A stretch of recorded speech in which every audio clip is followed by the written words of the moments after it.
آج کے اس ماڈرن دور کے اندر جبکہ عام ہمارے جو نوجوان طبقہ ہے وہ خود دیکھنا چاہتا ہے کہ قرآن حکیم کی کس آیت میں یہ بات لکھی ہے اور کس حدیث کے اندر یہ بات ہے۔ احادیث کی تمام کتابیں انہوں نے انٹرنیشنل نمبر کے مطابق جمع کی ہیں، اور اسی طریقے سے قرآن حکیم کی سرچ کے حوالے سے آپ مجھے انہوں نے جتنا دکھایا، میں خود تو یوز نہیں کرتا لیکن مجھے بڑی خوشی ہوئی ہر حوالے سے۔ اور سب سے خوشائن بات یہ تھی کہ انہوں نے فرقہ واریت کی لعنت سے بالاتر ہو کے تمام مقابل فکر کے جو ترجمے ہیں قرآن حکیم کے وہ ڈالے ہیں اور سرچ کی آپشن میں موجود ہیں۔ بسم اللہ الرحمن الرحیم۔ السلام علیکم دوستو، آپ نے سنا اور دیکھا اسلام 360 کے بارے میں یہ بات کر رہے ہیں۔ یہ بندہ جب تک جھوٹ نہ بولے نا، اس کی کوئی ویڈیو کمپلیٹ نہیں ہوتی۔ اس لیے میں اسے کہتا ہوں اس صدی کا سب سے بڑا جھوٹا اور مکار۔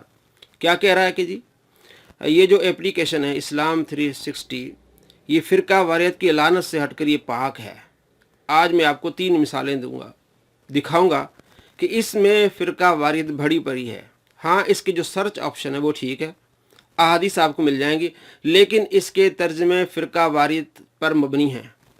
پہلی مثال، حدیث نمبر 1298، ان عطا بن یسار انہ اخبرہ انہ سأل زید بن ثابت عن القراءۃ مع الامام۔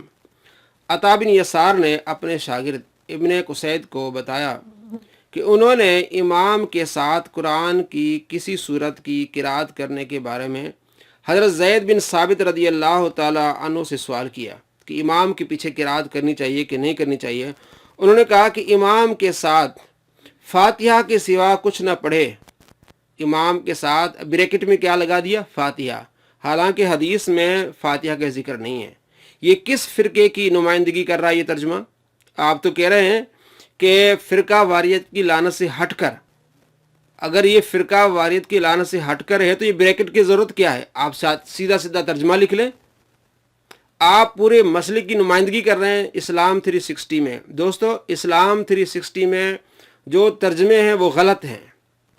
صرف آپ کو حدیث عربی میں آپ کو صحیح ملے گی، اس کے علاوہ جو ترجمے اور جو تخریج ہے وہ بھی غلط ہے۔ پہلی مثال، اور اس مکار کا منہ بھی کالا، جھوٹ بول رہا ہے کہ فرقہ واریت کی لعنت سے ہٹ کر۔ پہلی مثال دیکھیں، عربی اوپر دیکھیں کہ عطا بن یسار کہتے ہیں کہ حضرت زید بن ثابت صحابی سے امام کے ساتھ قراءت کے متعلق سوال کیا گیا۔ فقال، زید بن ثابت نے کہا، لا قراءت مع الامام فی شیء، امام کے ساتھ کسی چیز کی قراءت نہیں کرنی، کچھ بھی نہیں پڑھنا۔ انہوں نے بریکٹ میں کیا کر دیا جی؟ امام کے ساتھ فاتحہ کے سوا کچھ نہ پڑھے۔ اگر یہ فرقہ واریت کی لعنت سے ہٹ کر ہوتا تو اس کو بیچ میں لکھنے کی ضرورت نہیں ہوتی۔ یہ الگ ڈیبیٹ ہے، الگ مسئلہ کہ امام کے پیچھے سورہ فاتحہ پڑھنی یا نہیں پڑھنی۔ تو اگر آپ فرقہ واریت کی لعنت سے ہٹ کر ہوتے تو آپ کو یہ بیچ میں بریکٹ ڈالنے کی ضرورت نہ ہوتی۔ دوسری مثال، حدیث نمبر ہے ابو داؤد شریف کی، پچھلی جو حدیث میں نے آپ کو بتائی تھی وہ مسلم شریف کی حدیث ہے 1298، اور یہ حدیث ہے ابو داؤد شریف کی 3199۔ دیکھیں، حضرت ابو ہریرہ رضی اللہ تعالیٰ روایت کرتے ہیں، سمیعت رسول اللہ صلی اللہ تعالیٰ علیہ وآلہ وسلم، میں نے آپ صلی اللہ تعالیٰ علیہ وآلہ وسلم سنا، یقول، حضور نے فرمایا، اذا صلیتم علی المیت فاخلصوا له الدعاء۔ اب اس کا ترجمہ دیکھیں کیا کرتے ہیں۔ میں نے آپ صلی اللہ تعالیٰ علیہ وآلہ وسلم کو فرماتے سنا، جب تم میت کی نماز پڑھو، جب تم میت کی نماز جنازہ پڑھو تو خلوص دل سے اس کے لیے دعا کرو۔ یعنی جب تم میت کی نماز جنازہ پڑھو، یعنی نماز کے اندر اس کے لیے دعا کرو۔ حالانکہ ترجمہ یہ صحیح نہیں ہے۔ کیا ہے دیکھیں، اذا صلیتم، جب تم نماز پڑھ چکو المیت، میت پر، فاخلصوا له الدعاء، نماز جنازہ کے بعد اس کے لیے خلوص دل کے ساتھ جو ہے وہ آپ نے دعا کرنی ہے۔ ترجمہ غلط ہے۔ اب میں آپ کو مثال دیتا ہوں قرآن پاک سے۔ یہ 22واں پارہ ہے، سورہ احزاب ہے، وَلَٰكِنْ إِذَا دُعِيتُمْ فَادْخُلُوا فَإِذَا طَعِمْتُمْ فَانْتَشِرُوا۔ طَعِمْتُمْ یہ بھی ماضی کا صیغہ ہے، صلیتم وہ بھی ماضی کا صیغہ۔ اب دیکھیں یہاں ترجمہ کیا کرتے ہیں، بلکہ جب بلایا جائے جاؤ۔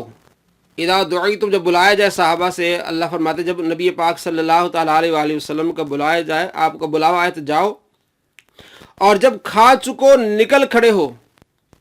اذا طعمتم، جب تم کھانا کھا چکے ہو، فانتشروا، نکل جاؤ۔ تو یہاں تعیم تم کا معنی ٹھیک ہے کہ جب تم کھانا کھا چکو فن تشرو تو پھر تم نکل کھڑے ہو جاؤ، چلے جاؤ، تو وہاں ترجمہ آپ نے کیوں غلط کیا؟ اذا صلیتم کا معنی یہ بنتا ہے جب تم نماز پڑھ چکو المیت میت پر، فاخلصوا لہ دعا، خلوص دل کے ساتھ اس کے میت کے لیے دعا کرو۔ اب اگر فرقہ واریت کی لعنت سے ہٹ کر ہوتا یہ ترجمہ تو یہی ترجمہ ہوتا کہ جب تم نماز پڑھ چکو اس کے بعد میت پر دعا کرو۔ تو جس فرقے کی نمائندگی کر رہا ہے اسلام 360، وہ فرقہ امام کے پیچھے سورہ فاتحہ پڑھتا ہے، تو ترجمہ بھی وہی بریکٹ میں ڈال دیا، اور وہی فرقہ نماز جنازہ کے بعد دعا کا منکر ہے، ترجمہ بھی وہی کر دیا۔ میں نے آپ کو قرآن سے بتایا کہ قرآن میں اذا تعیم تم، جب تم کھانا کھا چکو تو پھیل جاؤ، ٹھیک ہے۔ اب اسی طرح حدیث میں بھی آنا چاہیے تھا جب تم نماز پڑھ چکو تو میت کے لیے دعا کرو، لیکن معنی بدلا، ترجمہ بدلا۔ میں نے آپ کو دو مثالیں، تیسری مثال دیکھیں، نسائی شریف کی حدیث ہے اور مسلم میں بھی ہے۔ نسائی میں اس حدیث کا نمبر ہے 1185۔ عن جابر بن سمرہ قال خرج علینا رسول اللہ صلی اللہ علیہ وسلم ونحن رافعو ایدینا فی الصلاۃ۔ اب ترجمہ دیکھیں، رسول اللہ صلی اللہ تعالیٰ علیہ وآلہ وسلم ہمارے پاس تشریف لائے اور ہم نماز میں اپنے ہاتھ اٹھا کر سلام کر رہے تھے۔ نماز میں اپنے ہاتھ اٹھا کر سلام کر رہے تھے۔ اس حدیث میں سلام کا لفظ ہی نہیں ہے۔ دیکھیں کس مسئلے کی ترجمانی کی جا رہی ہے، لفظ کیا ہے؟ وَنَحْنُ رَافِعُو أَيْدِينَا فِي الصَّلَاةِ، ہم نماز میں رفع دین کر رہے تھے، یہ معنی ہے اس کا۔ تو یہ کیا کر رہا ہے؟ ہم نماز میں اپنے ہاتھ اٹھا کر سلام کر رہے تھے۔ کتنا غلط ترجمہ، کس مسلک کی یہ ترجمانی کر رہے ہیں؟ اگر یہ مسلک سے ہٹ کر ہوتا تو یہ ہوتا کہ وہ نحن رافعو ایدینا، کہ ہم اپنے ہاتھ اٹھا رہے تھے، ہم رفع دین کر رہے تھے فی الصلاۃ، نماز میں۔ لیکن اگلی حدیث میں آپ کو دکھاتا ہوں، اس میں سلام کا ذکر ہے، اس میں سلام کا ذکر نہیں۔ اور کیا ہے؟ جابر بن سمرہ کہتے ہیں کہ آپ صلی اللہ تعالیٰ علیہ وآلہ وسلم باہر سے تشریف لائے، ہم نماز میں تھے اور نماز میں ہم رفع دین کر رہے تھے، تو آپ صلی اللہ تعالیٰ علیہ وآلہ وسلم نے منع فرمایا اور فرمایا لوگوں کو کیا ہو گیا ہے کہ نماز میں اپنے ہاتھ اٹھا رہے ہیں، گویا وہ شریر گھوڑوں کی دم ہے، نماز میں سکون سے رہا کرو۔ آپ صلی اللہ تعالیٰ علیہ وآلہ وسلم نے اس حدیث میں واضح طور پر رفع دین کو منع کیا، اور اس بندے نے، مترجم نے، جس نے ترجمہ کیا ہے، اس نے ترجمہ ہی بدل لیا کہ ہم نماز میں سلام کر رہے تھے، سلام کا لفظ ہی نہیں ہے۔ اب میں آپ کو اگلی حدیث دکھاتا ہوں، 1186، وہ تھی پہلی تھی 1185 اور یہ نسائی میں 1186، اس میں سلام کا ذکر ہے، یہ آخری نماز کے اینڈ پہ سلام کا ذکر ہے۔ دیکھیں جابر بن سمرہ روایت کرتے ہیں، کننا نصلی خلف النبی صلی اللہ علیہ وسلم، ہم آپ صلی اللہ تعالیٰ علیہ وآلہ وسلم کے پیچھے نماز پڑھ رہے تھے، اور پچھلی حدیث میں کیا تھا؟ ہم نماز پڑھ رہے تھے، خرج علینا، آپ صلی اللہ تعالیٰ علیہ وآلہ وسلم باہر سے تشریف لائے۔ آپ صلی اللہ تعالیٰ علیہ وآلہ وسلم کے پیچھے نماز نہیں پڑھتے بلکہ باہر سے تشریف لائے، ہم نماز میں رفع دین کر رہے تھے، آپ نے منع کیا۔ اور یہ حدیث کیا ہے؟ کننا نصلی خلف النبی صلی اللہ علیہ وسلم، ہم آپ صلی اللہ تعالیٰ علیہ وآلہ وسلم کے پیچھے نماز پڑھ رہے تھے، فنسلم بایدینا، ہم اپنے ہاتھوں کے ساتھ سلام کر رہے تھے۔ اب یہاں لفظ آیا سلام کا، فقال ما بال هؤلاء يسلمون بایدیہم کأنها اذناب خیل الشمس، ہم لوگ نبی اکرم صلی اللہ تعالیٰ علیہ وآلہ وسلم کے پیچھے نماز پڑھتے اور اپنے ہاتھ اٹھا کر سلام کرتے تھے۔ اس پر آپ نے فرمایا ان لوگوں کو کیا ہو گیا ہے کہ یہ اپنے ہاتھ اٹھا کر سلام کرتے ہیں، گویا کہ یہ شریر گھوڑوں کی دم ہے، کیا ان کے لیے کافی نہیں کہ وہ اپنے ہاتھ اپنی ران پر رکھیں پھر السلام علیکم اور السلام علیکم کہیں؟ یہاں لفظ سلام کا ہے۔ تو یہ حدیث اور ہے، یہ واقعہ اور ہے کہ آپ صلی اللہ تعالیٰ علیہ وآلہ وسلم کے پیچھے نماز پڑھ رہے تھے، تو آپ صلی اللہ تعالیٰ علیہ وآلہ وسلم نے فرمایا کہ نماز میں جب سلام پھیرو تو پھر ہاتھ نہ اٹھاؤ۔ یہ اس وقت کی بات جب سلام پھیرنے کے وقت۔ اور جو پہلی حدیث میں 1185 میں فرمایا نحن رافعو ایدینا فی الصلاۃ، ہم نماز میں رفع دین کر رہے تھے، تو آپ صلی اللہ تعالیٰ علیہ وآلہ وسلم نے منع فرمایا۔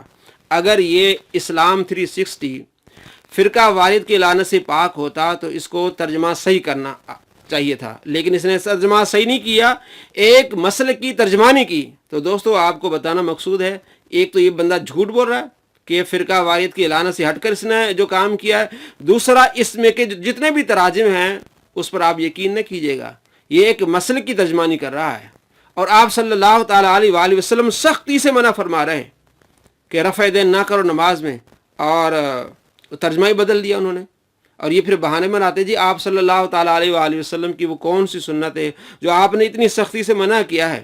تو آپ شارع ہیں یا آپ صلی اللہ علیہ وسلم شارع ہیں؟ آپ صلی اللہ تعالیٰ علیہ وآلہ وسلم کو فتنوں کا پتہ تھا، فتنوں کے بارے میں بتایا، تو آپ صلی اللہ تعالیٰ علیہ وآلہ وسلم نے سختی سے منع کیا رفع دین کرنے سے، منع کیا اس لیے کہ آپ کو علم تھا کہ بعد میں کچھ لوگوں نے امت کو تقسیم کر دینا اسی ایک فعل پر، رفع دین پر امت کو تقسیم کر دینا انہوں نے، تو آپ صلی اللہ تعالیٰ علیہ وآلہ وسلم نے سختی سے منع کیا۔ آپ کون ہوتے ہیں سوال اٹھانے والے جی؟ وہ کون سی سنت ہے جو آپ صلی اللہ تعالیٰ علیہ وآلہ وسلم نے اتنی سختی سے منع کیا ہے؟ یہی وہ سنت ہے، اور جو سنتیں ہیں آپ صلی اللہ تعالیٰ علیہ وآلہ وسلم نے منع کیا ہے سارے مانتے ہیں۔ یہ لوگ ہیں جو اتنی سختی ہونے کے باوجود پھر بھی اڑے ہوئے ہیں، آپ صلی اللہ تعالیٰ علیہ وآلہ وسلم کے اتنے سخت الفاظ ہیں، اس کے باوجود بھی رفع دین کرتے۔ آپ صلی اللہ تعالیٰ علیہ وآلہ وسلم نے کیا ارشاد فرمایا؟ لوگوں کو کیا ہو گیا ہے کہ نماز میں اپنے ہاتھ اٹھا رہے ہیں گویا وہ شریر گھوڑوں کی دم ہے، نماز میں سکون سے رہا کرو۔ اتنی سختی سے آپ صلی اللہ علیہ وسلم نے رفع دین سے منع کیا ہے، اور بہانے بناتے پھر کیا امام شافعی کو یہ حدیث سمجھ نہیں آئی، امام احمد بن حنبل کو حدیث یہ سمجھ نہیں آئی؟ ہم کہتے ہیں ٹھیک ہے، کیا امام ابو حنیفہ کو سمجھ نہیں آئی؟ امام شافعی کے جو استاد ہیں امام محمد کو سمجھ نہیں آئی؟ امام احمد بن حنبل کے استاد امام مالک ان کو سمجھ نہیں آئی؟ امام مالک کہتے ہیں کہ مجھے پتہ ہی نہیں کہ رفع دین کوئی چیز ہوتی ہے۔ امام ابو حنیفہ جو امام شافعی کے استادوں کے استاد ہے، کیا انہیں سمجھ نہیں آئی؟ کیا آپ مقلد امام شافعی کے؟ آپ حدیث کو دیکھیں، کیا آپ مقلد امام مالک کے؟ تقلید کو تو نعوذ باللہ آپ شرک اور کفر کہتے ہیں، جب پھنستے ہیں تو پھر کہتے ہیں امام مالک امام احمد بن حنبل ایسا کرتے تھے، امام شافعی ایسا کرتے تھے۔ وہ محقق تھے، یہ الگ بات ہے، وہ محقق تھے، انہوں نے اپنی تحقیق پر دیکھا ہے، اور نبی پاک صلی اللہ تعالیٰ علیہ وآلہ وسلم فرمایا محقق سے اگر غلطی بھی ہو جائے تو اسے ایک ثواب ضرور ملے گا، ان کی نماز بھی ٹھیک ہوگی، سنت پر ہوگی، کیونکہ وہ محقق تھے، آپ محقق نہیں ہیں۔ اگر آپ ان کی پیروی کرتے ہیں، آپ مقلد ہیں، پھر تو اگر آپ رفع دین کرتے ہیں تو پھر ٹھیک ہے، کیوں کہ آپ ایک محقق کے پیچھے جا رہے ہیں، اگر محقق سے خطا بھی ہو جائے تب بھی اسے ایک ثواب ضرور ملے گا، اس کی نماز بھی ہوگی، اور آپ کسی کے پیچھے نہیں ہیں، آپ اپنی تحقیق پیش کر رہے ہیں۔ تو نبی پاک صلی اللہ تعالیٰ علیہ وآلہ وسلم کی اتنی سخت حدیث کو آپ چھوڑ رہے ہیں جس میں آپ صلی اللہ تعالیٰ علیہ وآلہ وسلم فرمایا اسکنوا فی الصلاۃ، نماز میں سکونیت اختیار کرو، رفع دین نہ کرو۔ تو ترجمہ بھی بدلا اور حدیث کا انکار بھی کیا اور حدیث کی مخالفت بھی کی، جو یہ بہانہ بنا رہے بار بار کہ آپ صلی اللہ تعالیٰ علیہ وآلہ وسلم نے ایسی کون سی سنت ہے جو آپ نے اتنی سختی سے منع کیا؟ ہم کہتے ہیں یہی ہے، آپ صلی اللہ تعالیٰ علیہ وآلہ وسلم کو علم تھا ان لوگوں نے فتنہ برپا کر دینا ہے اس ایک سنت کو لے کے، جس کو میں اب منسوخ کر رہا ہوں سخت الفاظ سے۔ آپ صلی اللہ تعالیٰ علیہ وآلہ وسلم اتنی سختی فرمائی، اور یہی لوگ اتنی سختی فرمانے کے باوجود نبی پاک صلی اللہ تعالیٰ علیہ وآلہ وسلم کی حدیث کا انکار کر رہے ہیں، ترجمہ بدل رہے ہیں۔ تو یہ اسلام 360 غلط ترجمے ہیں، اس میں آپ اس کے تراجم پر کبھی بھی بھروسہ نہ کیجیے گا، یہ ایک مسئلے کی ترجمانی کر رہا ہے۔ میں نے آپ کو صرف 3 مثالیں دی ہیں۔ السلام علیکم ورحمۃ اللہ وبرکاتہ۔